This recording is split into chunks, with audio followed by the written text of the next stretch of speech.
안녕하세요. 호주경제TV 리치입니다. 오늘은요, 2021년 6월 26일이고요. 전번 영상 FOMC 통화정책 회의 이후에 호주가 깜짝 놀래다 영상을 올려드렸는데, 이번에는 그 이후에 나온 내용들에 대해서 한번 리뷰를 좀 해볼까 합니다. FOMC가 17일 날 있었죠. 그 이후에 호주 중앙은행에서 루시 앨리스라는 중앙은행 위원이 연설을 한 게 있습니다. 23일 날 애들레이드에서 연설을 했는데, 그 내용 안에 있는 내용들 중에 여러 가지 이제 내용들이 있기는 한데요. 다음에 7월에 있을 호주 중앙은행의 스탠스에 대해서 간략하게 제가 요약을 해가지고 여러분들한테 말씀을 드릴까 합니다. 앨리스 부총재의 발언인데요. 전염병은 끝나지 않았습니다. 호주는 빠른 회복세를 보였지만 다른 많은 경제국들은 여전히 회복 중이거나 코로나와 사투를 벌이고 있습니다. 전염병이 극심한 시기에 활동 제한이 있을 때 정책의 과제는 회복을 위한 다리를 만드는 것입니다. 경제가 회복을 거쳐 확장 단계로 이동함에 따라 자연스럽게 그 확장을 유지하는 데 초점이 맞춰집니다. 이는 예비 용량이 남아있는 한 수요가 계속 지원된다는 것을 의미합니다. 예비 능력을 흡수하고 완전 고용을 달성하는 것이 중요한 국가 우선순위입니다. 직업과 소득이 사람들의 복지에 얼마나 중요한지 고려할 때 완전 고용은 그 자체로 가치 있는 목표입니다. 이렇게 얘기를 했죠. 전염병 후 회복의 맥락에서 수요를 지원해야 하는 또 다른 이유가 있습니다. 필요한 구조적 조정을 가능하게 하기 위해서입니다. 수요가 강할 때 기업이 비즈니스 모델을 변경하는 것이 훨씬 쉬우며, 일자리가 많을 때는 근로자가 산업이나 경력을 전환하는 것이 훨씬 쉽습니다. 유행병 이후에 세계의 강력한 회복과 확장 전환을 원활하게 할 수 있습니다. 이러한 모든 이유로 호주 중앙은행은 매우 지원적인 통화 조건을 유지하기 위해 최선을 다하고 있습니다.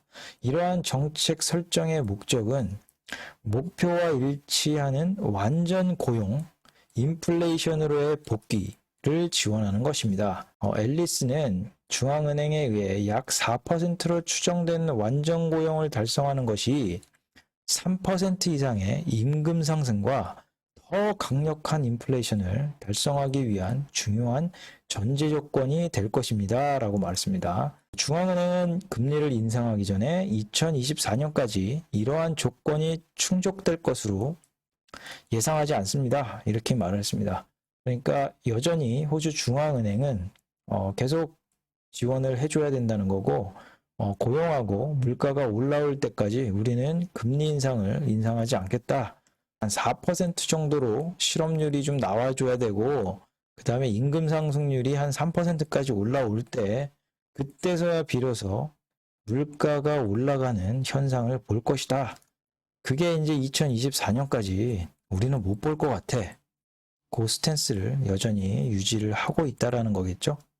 17일 날 FOMC 통화 정책이 끝나고 18일 날 웨스트팩에서 이 보고서가 나왔는데요. 호주 중앙은행이 2023년 초에 기준금리를 인상할 거다라는 보고서가 나왔습니다. 그리고 커먼웰스 뱅크에서는 23일 날 호주 중앙은행은 조금 더 호키시하게 2022년 11월 달에 기준금리를 인상하기 시작할 거다라고 또 보고서 내용이 나온 게 있습니다. 일단은 두 가지 중에 웨스트팩을 먼저 이제 보실 건데요. 전체적인 내용을 제가 한번 보고 요약을 해가지고 말씀을 드리도록 하겠습니다. 이전 영상에서는 이제 한국에서는 기준금리가 이제 연내 할 거다 말 거다 이런 기준금리 인상에 대해서 말을 했다 그러면, 호주에서는 아직 테이퍼링 정도 금리 인상 얘기는 꺼내지도 못한다라는 얘기를 했었는데, 바로 이제 그 다음날 영상 올리고 나서 또 바로 웨스트팩이라든지 커먼웰스 뱅크에서 금리 인상 얘기가 나오는 바람에 약간 제가 멋쩍은 상황입니다. 아무튼 보고서 내용은요, 제가 간략하게 이제 요약을 해드렸는데, 웨스트팩 은행 5월 고용이 크게 증가해서 게임 체인저가 되고 있다라고 이렇게 말하고 있죠. 게임 체인저 하면 생각나는 게 있죠. 다들 백신 효과. 그러니까 백신 효과 이전에는 막 정말 경제가 막 힘들고 뭐 V자 반등은 힘들다 뭐 이런 얘기가 많았었는데 백신이 나오고 나서부터 거의 뭐 180도 바뀌어가지고 V자 반등이 나오질 않나. 뭐 지금도 코로나 상황 때문에 좀 힘든 상황입니다. 그러니까 델타 변이 바이러스가 또 나와버리면서 힘든 상황인데 전문가 말을 또 이제 보고서라든지 이런 걸 보니까 확실히 이제 2차 접종까지 끝낸 나라 같은 경우는 거의 뭐 한 90%는 병원에 가지 않을 정도의 경증 환자다라는 보고서가 나왔어요. 그러니까 영국에서 이제 델타 변이 때문에 고생을 많이 하고 있죠. 그러니까 그 보고서들을 이렇게 공유를 하면서 또 제가 또 정보를 입수하다 보니까 상당히 믿을 만한 정보입니다. 그러니까 백신을 빨리 접종하면 할수록 코로나 델타 바이러스하고는 멀어진다라고 보면 될 것 같아요. 예, 그런 상황에 호주 백신 접종 현황을 조금 보고 갈 필요가 있을 것 같아요. 호주 같은 경우는 현재 720만 회 분이 백신이 지금 접종을 받았는데 그게 이제 일주일에 보니까요. 한 77만 7천 회가 지금 평균적으로 백신 접종을 맞추고 있다라고 나와요. 그게 전 국민이 2차 접종까지 이제 맞추는데 내년 4월 정도가 돼야지 전체적으로 백신 접종이 2차까지 맞출 것 같습니다. 그러니까 그 전에 이제 물론 국경이라든지 이런 게 백신 여권 만들고 뭐 하고 하겠지만 조금 더 일찍 다가올 것 같다라는 예상이 조금 해봅니다. 아무튼 이렇게 조금 줄긴 했는데 그래도 제 속도를 다시 유지할 것으로 보입니다. 예, 다음 넘어가고요. 웨스트팩에서는 2022년 중반기까지는 4% 달성을 예상을 하는 가운데, 그러니까 실업률이 4%까지 달성을 할 것 같다. 하반기는 3.8%를 예상. 근데 호주 중앙은행에서는 예상치가 2022년까지 말까지 한 4%입니다. 그러니까 중반까지니까 한 6개월 정도 앞당겨진다라고 보고 있는 것 같아요. 웨스트팩에서는. 물가 같은 경우는 2.25%인데 호주 중앙은행 같은 경우는 물가 목표제를 채택하고 있죠. 그러니까 2에서 한 3% 정도 물가 밴드가 만약에 물가가 2%가 넘게 되면 기준금리를 인상하는 시그널을 나타내기도 하죠. 그러니까 임금 성장률은 한 2.75% 정도가 내년 말에 달성할 것으로 나오고 있습니다. 근데 중앙은행에서는 아직 고용이라든지 물가라든지 임금 성장률이 제대로 된 퍼즐이 맞춰지지 않았는데 그래서 이제 지원을 계속 해야 된다. 우리가 계산을 해보니까 2024년까지도 우리가 충족할 만한 상황이 안 될 거다라고 이렇게 예상을 하고 있는 거죠. 웨스트팩에서 보는 호주 금리 인상 시기입니다. 2023년 1분기에는 지금 현재가 금리가 0.1%니까 0.15%를 소프트하게 올려서 기존의 0.25%까지 올리겠다라고 보는 거죠. 그러니까 첫 단추를 살짝 이제 포문을 여는 거예요. 그게 2023년 1분기가 될 것 같고 그 다음에 23년도 2분기, 4분기 또 내리 두 번을 더 인상을 해가지고 2023년에 0.75%가 될 거다라고 이제 보고 있네요. 임금 성장률이 3%를 넘어서 금리 인상하지는 않을 거다라고 이제 웨스트팩을 보고 있는데 중앙은행 같은 경우는 3% 이상 돼야지 우리가 지속 가능한 물가를 좀 보지 않겠니? 그렇기 때문에 우리는 금리 인상을 하지 않을 거다 이렇게 보고 있는데 이 갭 차이가 좀 크다라는 거죠. 그러니까 웨스트팩은 3%가 안 넘어도 금리 인상할 걸. 그 다음에 중앙은행 같은 경우는 3%가 안 넘으면 우린 금리 인상 안 해. 이렇게 이제 보고 있다라는 거죠.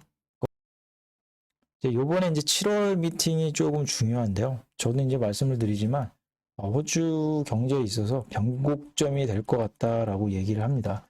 그러니까 YCC 같은 경우는 웨스트팩에서는 연장을 안 할 거라고 기존 입장을 똑같이 얘기를 했고 연장을 하게 되면 이게 2025년까지도 금리 인상 못 한다라고 이제 보고 있는 거예요. 그러니까 빨리 중앙은행이 스탠스를 바꿔라는 약간의 포석 정도로 보여요.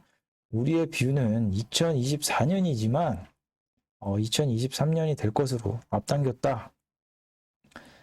2025년은 가능성이 굉장히 적다라고 이렇게 말을 하고 있네요. 그리고 중앙은행은 QE 같은 경우는 유연하게 대처를 할 거다. 매주 지금 50억 불 정도 규모로 지금 국채 매입을 하고 있는데 12월 미팅 돼서는 요걸 좀 줄여가지고 QE 같은 경우는 기존에 한 1000억 불 정도 매입하던 거를 줄이니까 한 650억 정도로 줄이게 될 거다라고 이제 보고 있네요.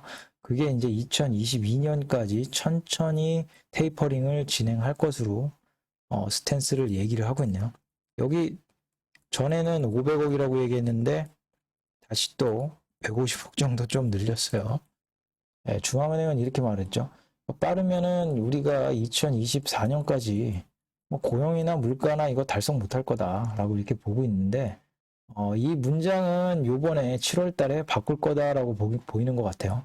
그러니까 2024년은 2023년으로 수정하고 달성하지 못할 것이다는 어느 시점으로 달성할 거다라고 예상을 하고 있다라는 거죠. 그러니까 빠르면 2023년까지 어느 시점에 달성을 할 것으로 보입니다. 이번 7월 달에 얘기를 이렇게 할 거다라고 이렇게 예상을 하고 있는 거예요. 그 다음에 이제 호주 달러인데요. 호주 달러 가치는 지금 웨스트팩에서는 90센트를 예상을 하고 있습니다. 미국 달러 대비 해가지고요. 요번 통화정책 7월 달에 따라서 달라질 거다라고 이렇게 보고 있는 거예요. 근데 기존 입장을 좀 바꾼 게, 전 영상에서도 좀 말씀드렸지만, 기관에서 호주 달러 예상치를 하향 조정했습니다. 그러니까 이전에는 미 달러 대비 해가지고 뭐 한 82센트 정도 달성할 것 같다라고 이렇게 보고 있었는데 그걸 좀 줄여서 80센트로 올해는 줄이고 내년에는 85센트에서 84센트로 조정을 했다. 그러니까 달성을 하든 안 하든 요거 스탠스가 하향 조정됐구나라는 걸 조금 보면 될 것 같아요. 그 다음에 리스크로 이제 진단한 게 호주의 백신 접종률이 아까 전에 이제 그림 보여드렸다시피 이렇게 가다가 이렇게 좀 꺾였습니다. 이렇게. 그러니까 화이자 백신 효과 때문에 조금 있긴 하지만 공급이 좀 늘어난다 그러면 이게 다시 제 속도로 가지 않을까. 어쨌거나 내년 4월 달에는 전 국민이 2차 접종을 마칠 거다라는 예상을 좀 하고 있어요. 지금 이 상태로 가게 된다면요. 그 다음에 GDP 성장률은 상향 조정을 했습니다. 2021년 4.8% 그리고 2022년 3.2%로 이렇게 올라갔다가 살짝 둔화한다라는 얘기겠죠. 다음 영상에서는 커먼웰스 은행에서 진단하고 있는 금리 인상 시기하고 그 다음에 그 내용들을 좀 볼까 합니다. 아무튼 오늘은 뉴사우스웨일즈주가 락다운을 또 2주간으로 연장하는 발표를 뭐 어저께 이어왔고 오늘도 하면서 약간 뉴사우스웨일즈주가 조금 힘든 시간이 될 것 같아요. 뉴사우스웨일즈 계신 분들이 모두 힘내셨으면 하는 바람입니다. 여기까지 시청해 주셔서 감사합니다.